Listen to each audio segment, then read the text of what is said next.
Before we begin, I would like to announce that Book 2, Hiles of Old, is already available in Amazon both in physical and digital format. You can also get Winged Horse Warrior so that you have the entire story. Thank you so much for your help and support. I hope that you really like it. Now sit back, relax, and enjoy the video.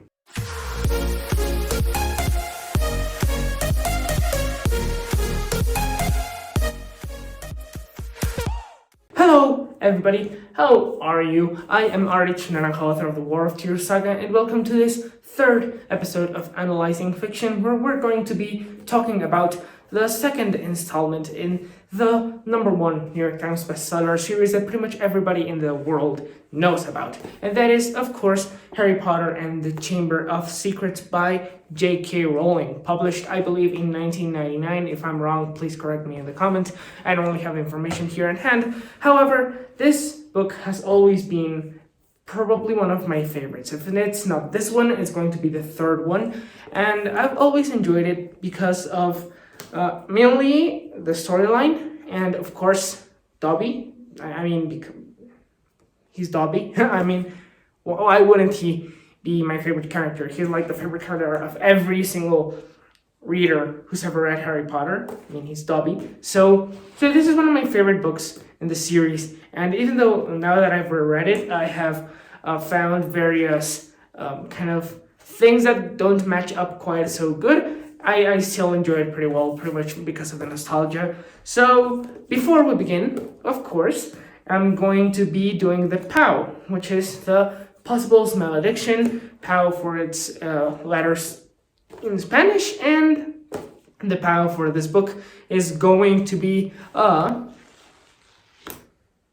so that's definitely better than book 1. So this is going to be a 6 out of 10. So yeah, we can finally start speaking about Harry Potter and the Chamber of Secrets. So I'm not going to stop that much in the story, in the context and the author and all that, because you can already see that in the last video where I speak about J.K. Rowling and her life and how Harry Potter came to be and what it inspired and what it was inspired by. So if you want to see that, then you can go to that video. But in a very, very, very, very, very, very short summary, we're going to be talking about J.K. Rowling and the context. So J.K. Rowling was a woman who had a very difficult life, and she married a guy who was very abusive to her, and she ended up moving back to UK from Portugal, which was where she met him. So she returned home and began working on Harry Potter. And when Harry Potter came out, it kind of became a boom. Pretty much everybody read it.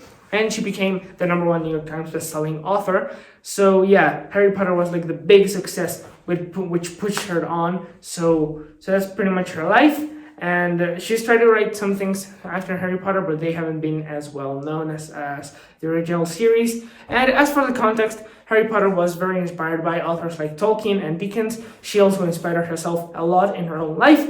And Harry Potter is pretty much the sole creator of the genre of YA fiction, young adult fiction, which includes works like Harry Potter, like Percy Jackson, like Twilight, and all those works. So now that we are done with that, let us officially start talking about this book, my opinion about it, and why I think it's, for me at least, one of the best in the series. So one of the things that I really said in the last video that I think this book has really improved is the fact that each character, each minor character, except for Harry and Dumbledore, is defined by a single ideal. So in the last book, near the end, Ron kind of challenges that thing about him being the friend who is clumsy all the time, right? The comic relief, when he is in the chess match in book 1. And in this book, in the Chamber of Secrets, he proves himself again by being very brave in especially 2 occasions. First, when they are following the spiders, which let us remind ourselves that Ron is horrified of spiders. He hates them like me. They are like the worst animal in all of existence, and I do not understand why they exist. So Ron is not only brave enough to follow the spiders, but he also knows that he is following the spiders into the Forbidden Forest, where they are not supposed to be, where they know that there are very dangerous monsters, and where they could potentially find something very, very much worse than the spiders, which turned out to be true in the form of giant spiders. So in that section, Ron was a very brave character, and in that way he challenges the ideal, the image that he has given so far of him being the comic relief friend. You also have this second occasion, which is later on in the story, where he learns that his sister Jeannie has been taken, that she is in danger, and he doesn't doubt it a second to go after Harry and go into the Chamber of Secrets to save his sister. He loves her so much that he is willing to sacrifice himself, enter a place that is deemed to be extremely dangerous. They have no idea of what is inside there, what they may find, and still he goes. He goes to save his sister. So in that way, it is very clear that he has become a very brave person. He has challenged that ideal, and in that way, I really like the character development that he has gone through. Also, Hermione, she is pretty much absent for most of the book. So yeah, she remains the nerdy friend, but she also starts to get more a deeper character as time goes on. And I mean, they will eventually all be great characters by the end of the series. So it's like a very slow process, one per book. So yeah, this book is more focused on the Ron-Harry relationship, and maybe the next one is more Harry-Hermione. So yeah, and before we continue, may I just mention that this book is pretty much it's very dark. I mean, I'm surprised that it is even considered a book for children. I mean, you have the Dursleys. The Dursleys, they pretty much deserve to go to jail at this point, because not only does Aunt Petunia grab a frying pan and thrust it at Harry like in an attempt to kill him, but she also, after the incident with the cake and all that, they also put him in his room, close the door for many weeks with one meal that he has to share with the owl. And I mean that's just inhuman, isn't it? I mean, he could call the police, social services, and they would be taken to jail.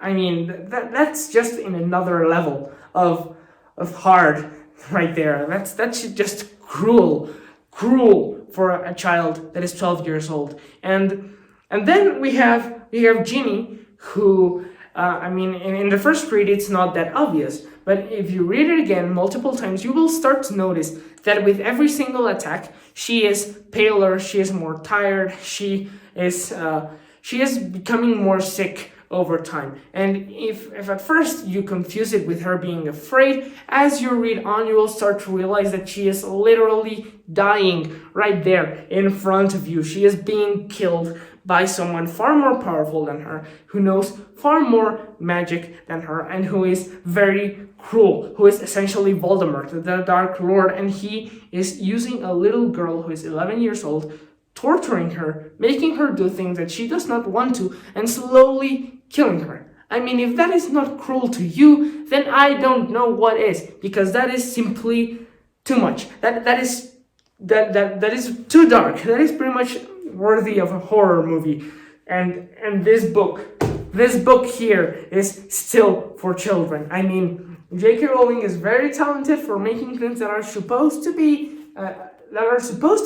for horror movies, that are horror movie worthy, and she still does it a child's book. She achieves to do it to make it become a children's book. How in the world do you achieve that? However, the demonizing of the Dursleys family also serves very well to make the Weasleys a very, like a paradise almost. It's a very interesting relationship there, how Harry hates every minute that he spends in the Dursleys' house. Then he is rescued by the twins, who, in my opinion, are also one of the best.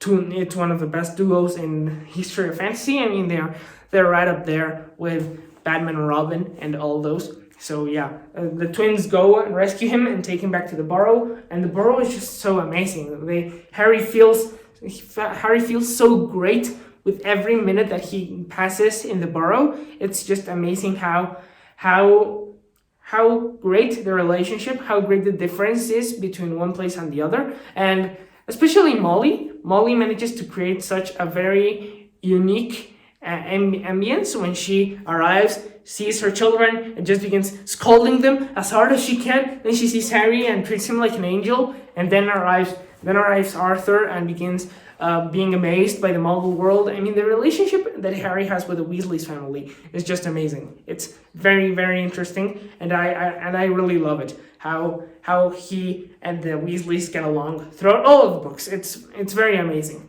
And then there's also very interesting things that go on in this book, because in this book you get to see not one, not two, but many Easter eggs to book 6 in the series. So it's very obvious that J.K. Rowling, when she was writing book 6, she went back to this book, or probably went back to read all books, but she focused on book 2 and used many of the things that appear in this book to inspire herself for book 6. For example, the trapdoor, the big furniture that is like a portal between Hogwarts and Diagon Alley, that appears. Also the collar, the necklace that Malfoy gives the girl, who I don't remember her name, that also happens, that also appears. And it's very interesting how she manages to make many parallelisms between this book and the next, and how, well, not the next one, between book 2 and book 6, and how if you read book 6 and then go back to book 2, you can see how well planned all the series was all along, and you get hints at things that happen in the future from very, very far in the past. So that's a very interesting detail. And at last, we can talk about one of my favorite characters of this story, who would be Gilderoy Lockhart. Gilderoy Lockhart makes me fear for Hogwarts and makes me question if I would like to go to that school. I almost drowned there. All schools are supposed to test their teachers before letting them give class in your school, right? You have to make sure that teacher has a certain level that allows him to give class, right? So that the school can maintain its status. And Hogwarts is supposed to be one of the best schools of magic. Yet it hired Lockhart. Why would you hire Lockhart? I mean, I understand that he is like a genius with a memory spells and all that he has scammed hundreds of magicians and still he has given all the credit. But it doesn't make sense. I mean, you just have to interrogate him, and you will notice how idiot he is, how much of an idiot he is. I mean, he tries to help many times and ends up failing miserably. And that's one of the funny things about him. He fails miserably when trying to heal Harry's hand, and still he thinks like it's a great achievement, right? He fails and still treats it like an achievement. And when people discover that he used memory spells, he goes all like, "Oh no, but it was hard. I mean, not anyone can scam people like I did. I mean, I deserve the recognition, and apart from that, they wouldn't have done anything with their achievements. I mean, I did justice to them in a much better way." So Lockhart is a very interesting character, but he also makes me doubt a lot that I would enjoy going to this place as a school, which takes me to another of the reasons why I wouldn't like to go to this school, and that's the horrible security system of this school. I mean, you're supposed to have teachers. One of them is the most powerful wizard ever to live, who is Dumbledore. You also have ghosts, and you have hundreds of people inhabiting that school, I mean, across many months, right? And even then, nobody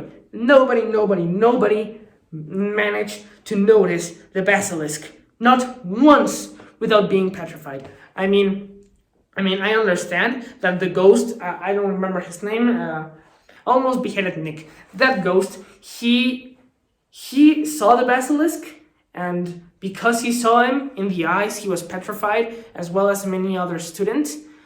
However, I mean, it's not that hard. It's a giant serpent. It's just so big. I mean, why wouldn't people either see it or hear it? I mean, not even Ron and Hermione are able to hear the basilisk when he is talking and Harry is listening. I mean, at least they would hear hissing, right? And why don't people make more basilisks? It's like so simple to make a basilisk. You just have to make the Imperious Curse on a toad and just place it on a cardboard of eggs, and you will have like a ton of basilisks. It's very easy. I mean, why didn't Voldemort just create an army of basilisks and just make one of them, the Horcrux, stay close to it? And I mean, a basilisk is a lot harder to kill than Nagini. It's a lot harder to kill. And you could just have an army of them and pretty much the whole world would fall in like 3 seconds. Because, I mean, if Harry can kill one, but nobody can kill an army. And the fact that Harry killed one is also... That takes me to my next topic, which is like the Phoenix. That Phoenix, Fox is pretty much Deus Ex Machina machine, a Deus Ex Machina machine who is like overpowered. Because in all that ending of the scene, all the ending of the book is just Deus Ex Machina after Deus Ex Machina after Deus Ex Machina after Deus Ex Machina. It's just, I mean, this is my favorite book. But even I have to admit that ending is pretty much one of the weakest in the whole series. I mean, why would, in the last moment, the bird, with the exact words, brings the, with the exact powers, brings the exact hat, that has the exact sword, that has the exact materials that can kill that basilisk. And not only that, but Harry manages to kill the basilisk and then it gets wounded here. And not only is he wounded, but that bird has the exact tears that are able to heal that wound, and then he can use that fang, which is the exact material to destroy a Horcrux, which ends up defeating Tom Riddle, and then when they leave and return, that bird has the exact powers required to take them all out of the Chamber of Secrets. So, even ignoring the problem that the Chamber of Secrets is a bathroom and bathrooms are fairly recent, which J.K. Rowling has established, has talked about in the past. I mean, that's just like Deus Ex Machina over Deus Ex Machina, and it's just so convenient. It feels completely separate from book one, where they actually had to fight, and they actually had to use their abilities. I mean, even if I would have liked that they had used more things that I learned throughout the year, other than just play chess, which, I mean, everybody knows how to play chess. You don't have to be a magician to know how to play chess, or use a spell that we never got to see.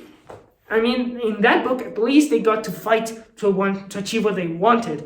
However, in this book, it's just handed into them, like already in the plate and cut into little pieces so that they could eat very easily. I mean, it's just handed into them in a tray of silver. That saying goes better in Spanish, but I don't care. It's just so easy.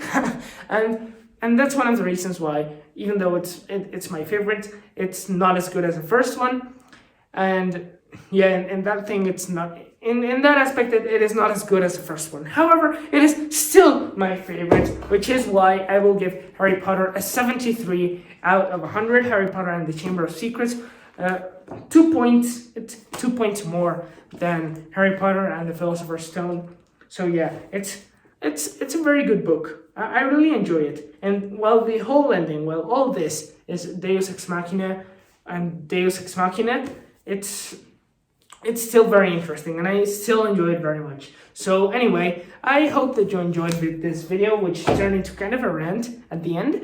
And yeah, I hope you enjoyed this video. Thank you so much for watching, and I will see you later. Please don't forget to check my social media, check my books, check CASA ARTE México and Plática Artística, our podcast. I will leave all the links right here below us. Thank you so much for your time, and I will see you later.